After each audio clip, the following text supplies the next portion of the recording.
Cayde fucking dies, and Uldren and his tots killed him. Yeah, Oryx didn't kill Uldren.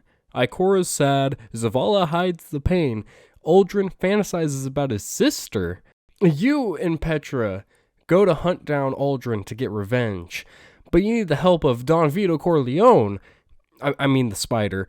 He tells you where Uldren and his kids are, if you do his dirty work. You take out Uldren's kids one by one until you go to the Awokens magic elf city in a last stand against Uldren. Uldren has his fantasies brought to life by a dragon, but sike, he actually just gets vored by Meatwad from Aqua Teen Hunger Force, and you kill Meatwad, then you kill Uldren with Cayde's gun, then you get one of the best PvP guns ever, along with a crippling amount of debt to the spider. After retrieving Ace from Uldren, Banshee tells you to calibrate it, and the first step is to kill invaders in Gambit.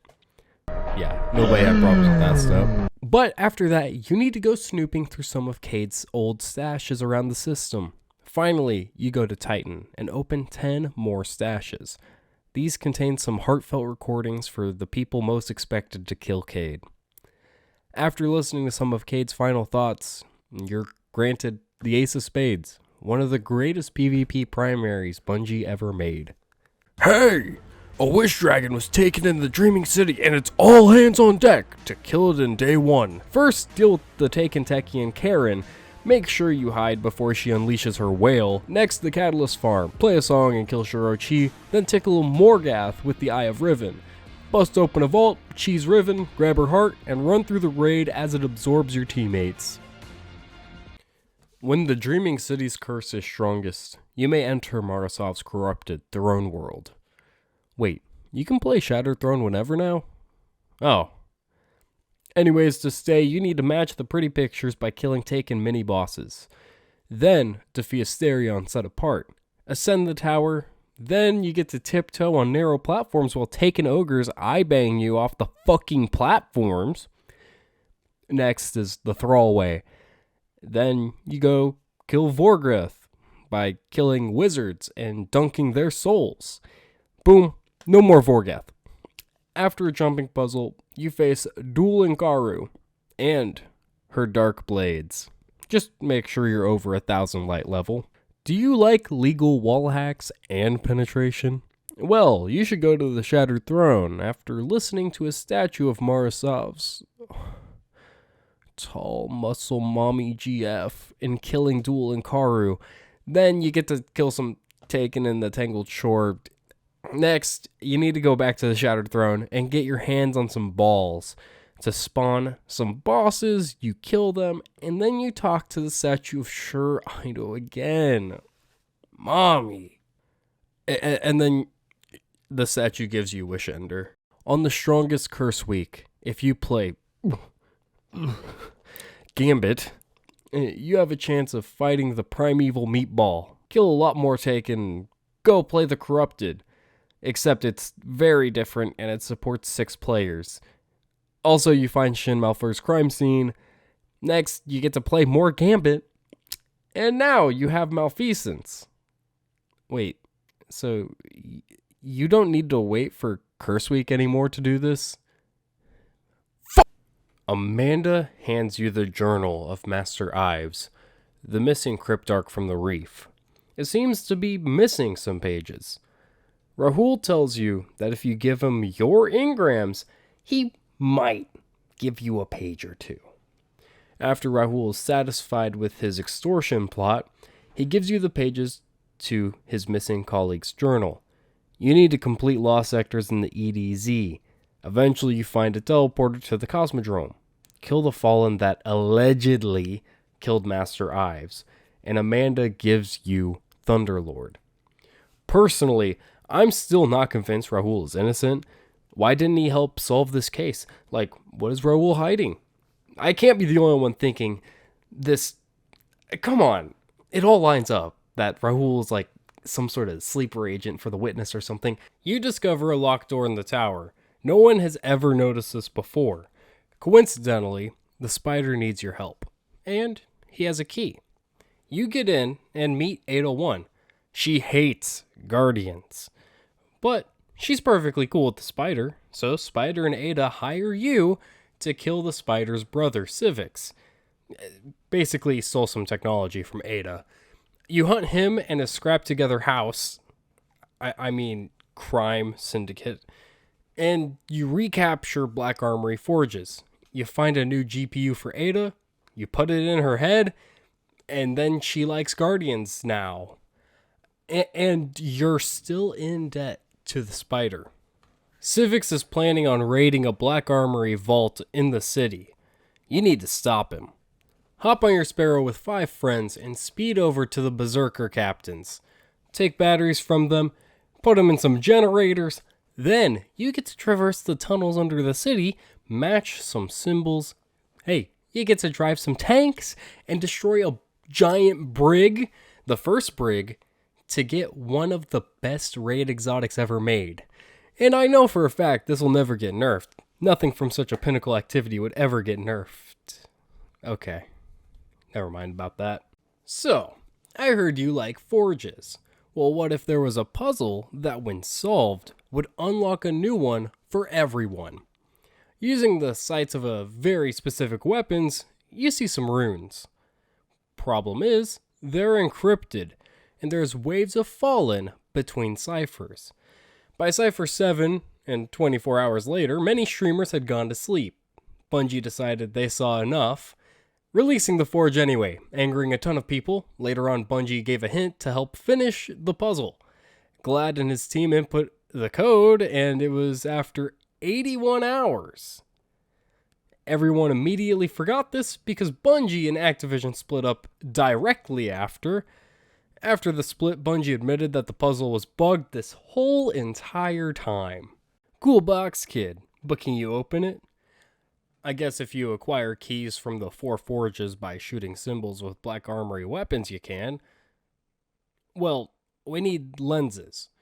Where could we possibly find those? The Leviathan.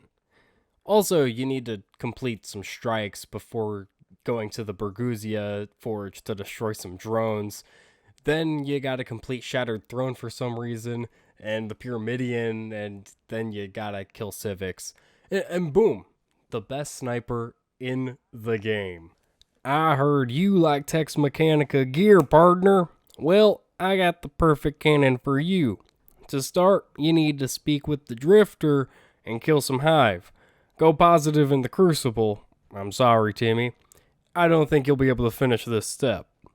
Clear a lost sector on Titan and show the Drifter a helmet with a gnarly hole in it. Oh shit, the Hive are making new weapons of sorrow? The last word appears in your hands, and you need to beat Acolytes in a quick draw. Also, the true last word, Shins, now is yours. Basically, it's the sort of Gryffindor minus the transphobia. That Drifter guy sure is shady, isn't he?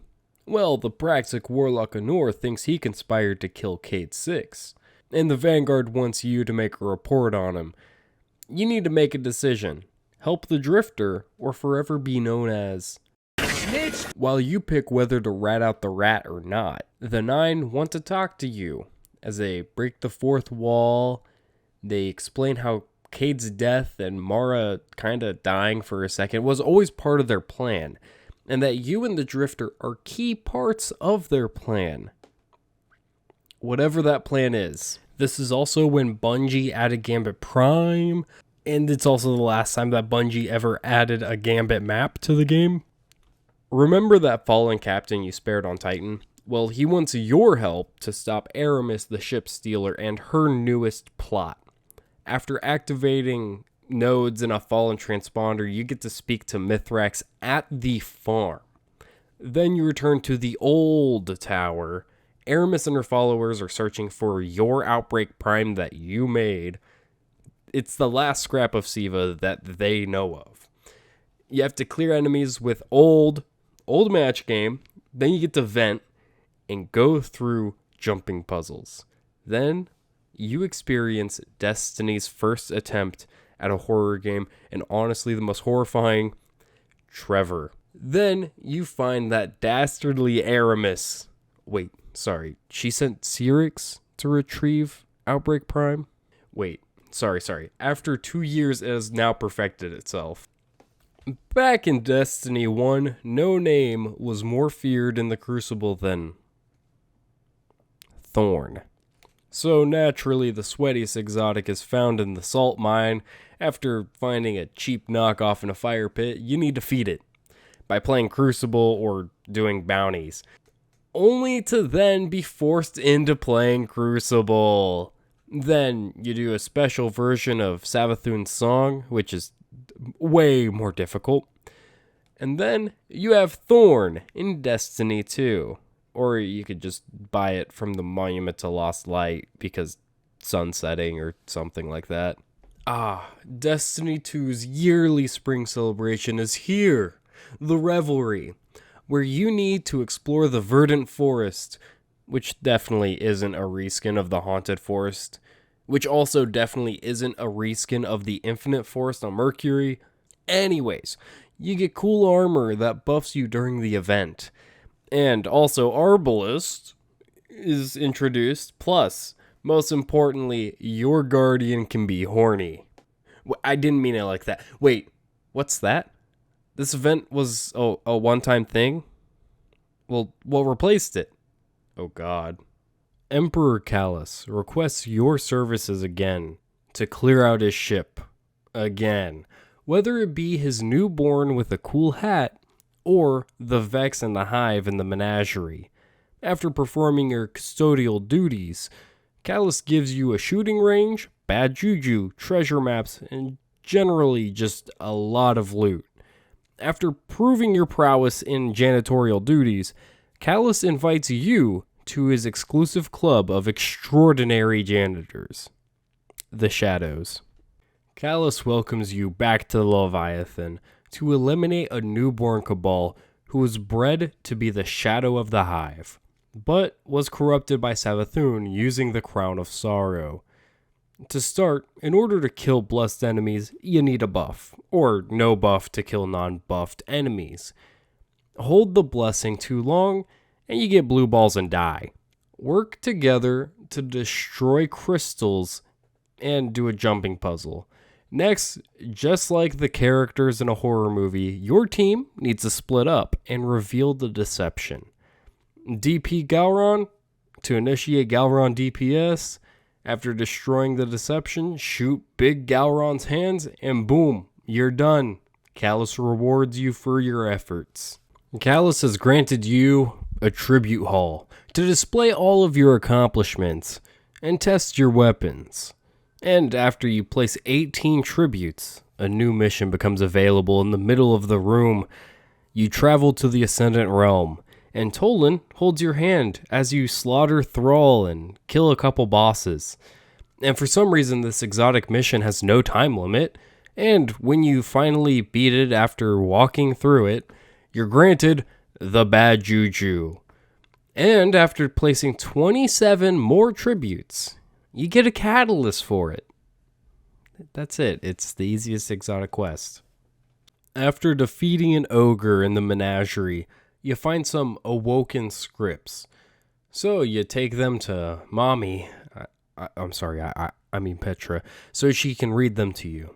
But she tells you to complete an Ascendant challenge, then kill enemies with rocket launchers, and drink tinctures of Queen's Foil, then destroy Varix's servitor in the Warden of Nothing strike.